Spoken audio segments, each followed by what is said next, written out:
You're probably wondering why there's always NFL strikes and these NBA strikes the past few years. And the main problem is because of the salary cap. Well, what is a salary cap? A salary cap is a payroll or cost of labor cap. And these have positive and negative effects on professional sports each and every day. And there's two different types of caps, a hard and a soft cap. A hard cap pertains to the NFL, which means that organizations and teams cannot exceed their financial limit to go out and buy players for their roster. A soft cap pertains to the NBA, which means they're not so strict and you can go a little bit over your specific restriction on financial things to get players. The salary cap has affected many roster changes, people's priorities playing for money instead of playing for the passion of the game, and discriminating against different players and owners. Roster changes are the biggest part because that's what makes the teams. That's the core of the group, the people that go out and do the job. Rosters can't be built up because individuals want more money than other players and they follow where the money goes, whether it be a trade, what's best for their team, and what the owner thinks is best. There's always constant change, switching rosters, people going to different teams, etc. And it's definitely hard to manage your money with talent these days because talent costs more money. The U.S. Bureau of Labor Stats said, in these sports, unions have been able to fend off acceptance of a general cap. Well, that was until recent years because players kept wanting to get more and more money each and every year, which made teams struggle to be able to finance who they wanted and what they needed. As time went on, people started wanting to play for money instead of the love of the game, and money controlled the sports. The biggest sport that we see today that controls money is the MLB. But the MLB, in fact, doesn't have a salary cap. So they can go out and buy whatever players they want, whenever they want. A prime example is the Yankees. ESPN did a thing about baseball and if they needed a salary cap.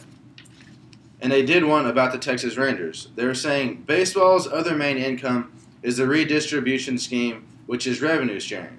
And it has existed for at least a decade. When the Rangers bought Alex Rodriguez, he was a $25 million a year player. But they didn't look at him for his skills. They're looking at him as a business investment. Would the tickets be able to rise? Would attendance be able to rise? Would people buy more jerseys, more autographs? He was putting fans in the stands. It wasn't what he produced on the field. Yeah, he's a great player, but there was more to it than just that. And obviously, a passion for the game is being lost in this because people want go where the money is. They don't really care whether it be, they go to the World Series. They just want to get more money. And different sports is, different stories and different salaries, but it's all pretty much the same thing. And this is discriminating against other players, whether it be age, skill level, whatever. It's disrespect for other players whenever you see the Kobes, the LeBrons, the A-Rods, the Romos getting all the money, while other people that have had sufficient careers and just maybe older or play a different position don't get the huge bankroll that these other players are. And it's also kind of put disrespect for owners because they can't help it because that's what the sports have become into. They become money, financial things. It's a discrimination against a lot of different players and different things.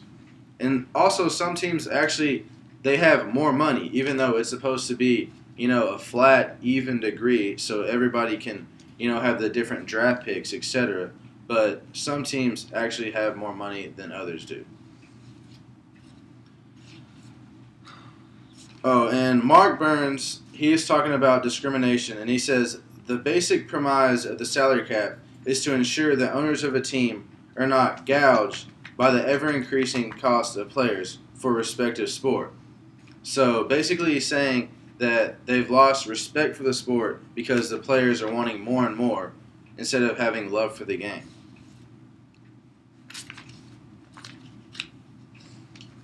Salary caps in sports has been a huge conflict for the past few years, and it still goes on today, and it will still go on for years.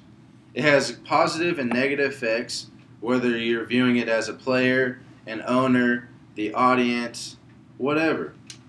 And the rosters will continually change, people will continually play for money, and people will continually be discriminated against in professional sports due to this salary cap. Thank you.